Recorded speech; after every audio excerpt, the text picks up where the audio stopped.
ഒരു ഭജനയുടെ ഇനത്തിൽ പിന്നീട് സമീപകാലത്ത് മാഷ് പാടിയ ഒരു വീഡിയോ പുറത്തു വന്നപ്പോ അതൊരു അയ്യപ്പൻ വിളക്കിന്റെ പശ്ചാത്തലത്തിൽ ഭൂതനാഥ എന്ന് തുടങ്ങുന്ന ഒരു ഭജന. എനിക്ക് ഇന്നത്തെ കാലഘട്ടത്തിൽ ഇതൊക്കെ ട്രെൻഡിങ് ആവുന്നത് യൂട്യൂബിലൂടെ സോഷ്യൽ മീഡിയയിലൂടെയാണല്ലോ. അവിടെയും മാഷ് ഒരുപാട് വ്യൂവേഴ്സിനെ കാഴ്ചക്കാരെ അവരുടെ ശ്രദ്ധയെ ക്ഷണിച്ചൊന്നാണ് ആ ഒരു പാട്ട്. ആ പാട്ടിന്റെ ഒരു ഓർമ്മ എങ്ങനെയാണ് പങ്കുവയ്ക്കുക? ആ പാട്ട് സുകുമാരമേനോൻ എഴുതിയ ഒരു വേറൊരു തരം പാട്ടാ. അയ്യപ്പൻ വിളക്കിന് ഉടുക്കൂട്ട് പാട്ട് എന്നുള്ള എനിക്കൊരു പാട്ട് കുറച്ച് വരികൾ എഴുതി.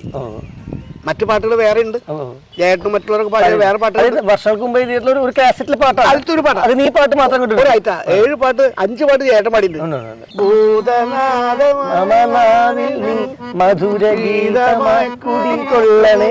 എങ്ങനെയാണ് എനിക്ക് സ്വീകാര്യത, പ്രതികരണം? അത് ഷൂട്ട് ചെയ്തു. പിന്നീട് ഷൂട്ട് ചെയ്തപ്പോ അമ്പലവിളക്ക് നടക്കുന്ന ഈ അമ്പലം പൂട്ടി വിളക്കുന്ന ഒരു ക്ഷേത്രത്തിന്റെ ഒരു നടക്കി അവിടെ പോയിട്ട് അവരോട് സാങ്ഷൻ മേടിച്ച് അവിടെ ആ അമ്പലം തുള്ളക്കാരും എല്ലാവരും ആയിരുന്നു. അവരെ എഴുന്നള്ളിപ്പോ അതൊക്കെ എടുത്തു നോക്കിയപ്പോ ഈ വിഷ്വലിന് നല്ല ബ്യൂട്ടി നന്നായി വന്നു.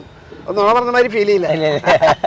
പക്ഷേ ശബരിമല തീർത്ഥാടന കാലത്ത് വളരെ ആഘോഷപൂർവ്വം കൊണ്ടാടുന്ന ഒന്നാണ് ദേശവിളക്ക്, അത് അയ്യപ്പൻ വിളക്ക്. അത് ദേശക്കാരുടെ കൂട്ടായ്മയിൽ എല്ലാവരും ചേർന്ന് ഒരുക്കുന്ന ഒന്നാണ്. വാഴപ്പിണ്ടി കൊണ്ട് അമ്പലം ഒരുക്കി, ഉടുക്കൂട്ടുപാട്ട്, താളം, മേളം, എല്ലാ പരിപാടിയുണ്ട്. മാഷിന്റെ ഓർമ്മയിലെ ഒരു ദേശവിളക്കിനെ എങ്ങനെയാണ് മാഷ് വിവരിക്കുക? എന്റെ നാട്ടില് ആറാട്ടുപുഴ ഈ ദേവമേള നടക്കുന്ന ശാസ്താവിന്റെ ഇവിടെ തന്നെ ദേശവിളക്കുണ്ട്. അത് ആ ദേശവിളക്ക് ഒരു ശനിയാഴ്ച ആയിരിക്കും മിക്കവാറും ഉണ്ടാകുക. ആ സമയത്ത് ഇവിടെ ജനസമുദ്രമായിരിക്കും.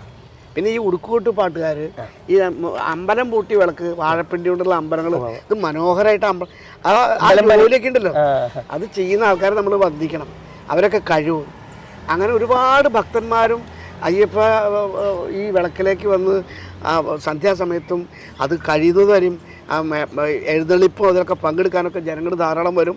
ഞങ്ങളൊക്കെ ഉടുമ്പടക്കം വന്ന് കാണാറും പങ്കെടുക്കാറുള്ളതാണ്.